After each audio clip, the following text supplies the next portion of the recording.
Hello everyone, welcome back. तो जिसका डर था वही होने जा रहा है, ऐसा लगता है ये सब देख के। जेलेंस्की काफ़ी ज़्यादा कॉन्फिडेंस में है और उन्होंने क्रीमियन ब्रिज को डैमेज करवा दिया है। रशिया के लिए बेहद ही इंपॉर्टेंट ब्रिज है ये क्रीमिया को रशियन मेनलैंड से जोड़ता है। इस ब्लास्ट में 3 लोग मारे गए हैं अभी तक। अब देखिए ये क्या रुख लेगा। अब हम ये नहीं बोल सकते कि रशिया न्यूक्लियर वेपन्स यूज नहीं करेगा, क्योंकि अब रशिया को बार बार प्रोवोक करा जा रहा है। डिस्कस करते हैं इस पूरी न्यूज को, क्या इसके कॉन्सिक्वेंसेस हो सकते हैं और अब रशियन यूक्रेन कॉन्फ्लिक्ट क्या रुख लेगा। So without further ado let's get started. देखिए ये आपको मैप में दिख रहा है क्रीमिया और इधर राइट हैंड साइड में रशिया और क्रीमिया के बीच एक स्ट्रेट जाता है जिसको कर्च स्ट्रेट बोलते हैं। कर्च स्ट्रेट 2 वाटर बॉडीज को जोड़ता है, पहला सी ऑफ अजोव, दूसरा ब्लैक सी। 2 बड़े मेनलैंड के बीच जो भी वाटर रूट होता है उसको स्ट्रेट बोला जाता है, जहां से बेसिकली ट्रेड वगैरह होता है। सो कर्च स्ट्रेट सी ऑफ अजोव और ब्लैक सी को जोड़ता है। आप यहाँ देख सकते हैं सी के ऊपर बना है Crimean bridge. Crimean bridge first of all Crimea के पॉइंट ऑफ व्यू से भी इंपॉर्टेंट हो जाता है, लेकिन जब से रशिया ने 4 एरिया यूक्रेन के और अभी 2022 में एनेक्स करे हैं, उनके लिए भी इंपॉर्टेंट हो जाता है, क्योंकि यहीं से सप्लाई भेजी जाती है खेरसान, लुहांस्क, डोनेस्क, ज़पोरिज़िया इन एरियाज में भी। ये 19 किलोमीटर लंबा ब्रिज है जो कि ओपन हुआ था 2018 में and it is the longest bridge in Europe. दूसरी बात, इसकी जो कॉस्ट आई थी अगेन $3.6 बिलियन। बहुत ही ज्यादा इंपॉर्टेंस रखता है ये रशिया के लिए। आपको दिख भी रहा होगा कितना ज्यादा पैसा खर्चा है रशिया ने इस ब्रिज को बनाने में। ये एक एसेंशियल लिंक प्रोवाइड करता है to Crimean peninsula.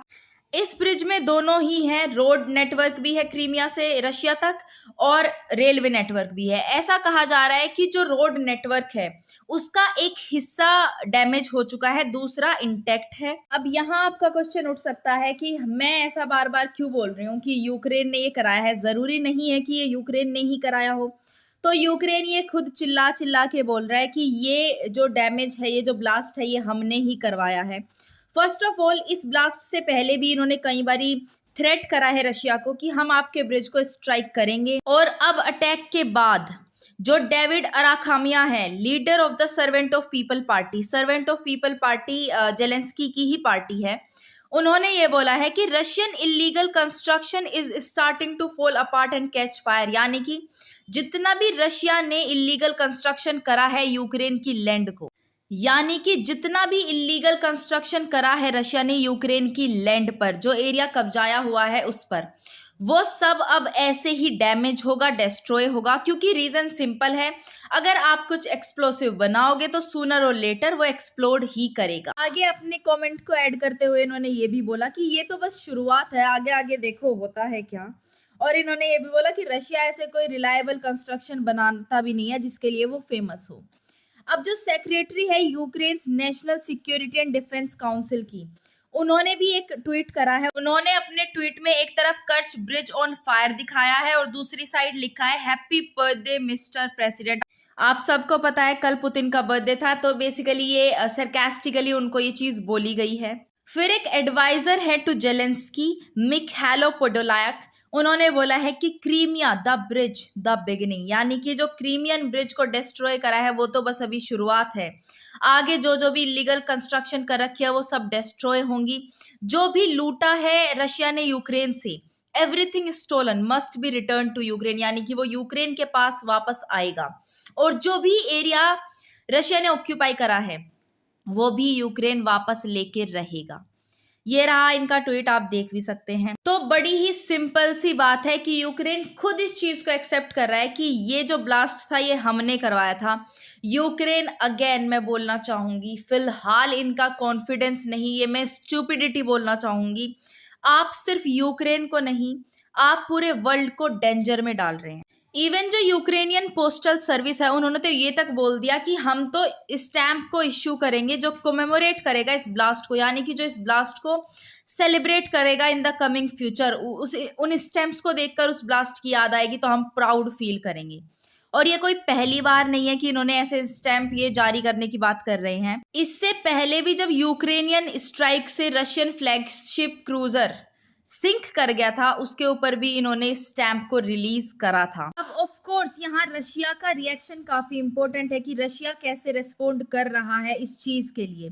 First of all, अभी तक पुतिन क्या करेंगे इसका किसी को कुछ नहीं पता है।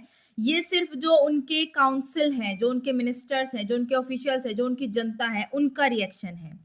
पुतिन अभी कोई भी स्टेप ले भी सकते हैं जो कि बहुत ज्यादा डेंजरस होगा for Ukraine and most importantly Ukraine के जो आम लोग हैं। कुछ लोग ऐसे होंगे जो इस वॉर को खत्म करना चाहते होंगे, वो इस चीज को सहेंगे और इनोसेंट लोग मारे जाएंगे अगर रशिया अब कोई एग्रेसिव एक्शन लेता है। व्लादिमीर कंस्टेंटिनोव जो चेयरमैन है स्टेट काउंसिल ऑफ रिपब्लिक के, उन्होंने ये बोला है कि यूक्रेन ने 23 सालों में तो क्रीमिया में कुछ बिल्ड करा नहीं है, कोई उनका मैनेजमेंट नहीं रहा है, but they have manage to damage the surface of the Russian bridge. अब कम से कम उनके पास कुछ है जिस चीज पर वो प्राउड कर पाए।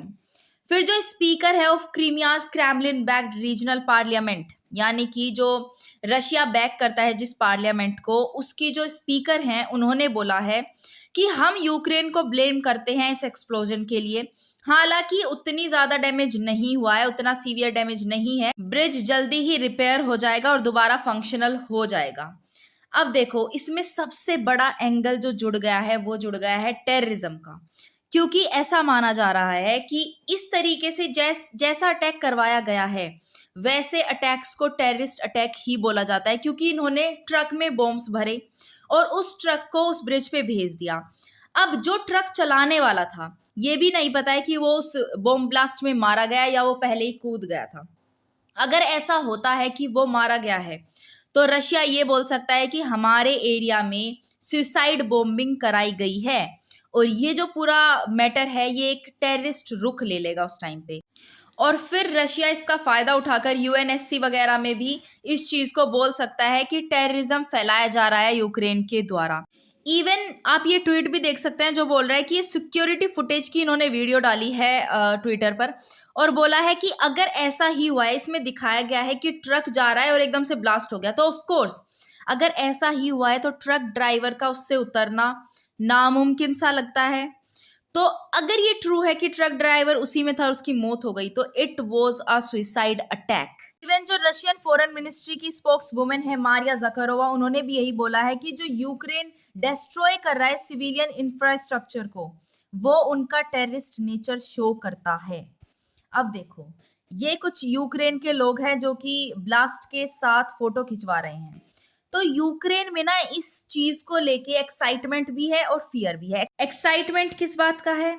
क्योंकि यूक्रेन को लगता है कि रशिया न्यूक्लियर वेपन्स यूज नहीं करेगा, क्योंकि अगर वो ऐसा करता है तो जो एशियन कंट्रीज रशिया को बैक करती है, जैसे इंडिया हो गया, चाइना हो गया, वो भी इससे अलग हो जाएंगी और रशिया बेसिकली आइसोलेट हो जाएगा पूरे वर्ल्ड में, जो रशिया कभी नहीं चाहेगा। इसलिए इनको लगता है कि रशिया यूज नहीं करेगा न्यूक्स को। इसलिए इनके मन में एक्साइटमेंट है कि ऐसा नहीं होगा तो हम आगे बढ़ते जाएंगे और अपने जितने भी एरिया हमारे अनेक्स कर रखे हैं हम वो वापस ले लेंगे। लेकिन फियर भी है यहाँ के लोगों में, क्योंकि जो व्हाट इफ वाला सवाल है वो सबके दिमाग में है। What if Putin use nuclear weapons? तबाही मच जाएगी, यूक्रेन के इनोसेंट लोग मारे जाएंगे और वर्ल्ड खतरे में आ जाएगा। बहुत ही ब्लंडर कहूंगी मैं ये जो करा है जेलेंस्की ने। मेरी कैलकुलेशंस में पुतिन जैसे लीडर को इतना प्रोवोक नहीं करना चाहिए, क्योंकि आप सिर्फ एक कंट्री को नहीं, आप पूरे वर्ल्ड को स्टेक में, डेंजर में डाल रहे हो। अगेन मैं बोलना चाहूंगी, आपका क्या व्यूज है इस पे प्लीज कमेंट सेक्शन में लिखिएगा। And this was the news for you guys. I hope you loved it. If you did, please give it a thumbs up and subscribe to my channel, and I will see you in the next video. Till then stay happy, healthy and bye.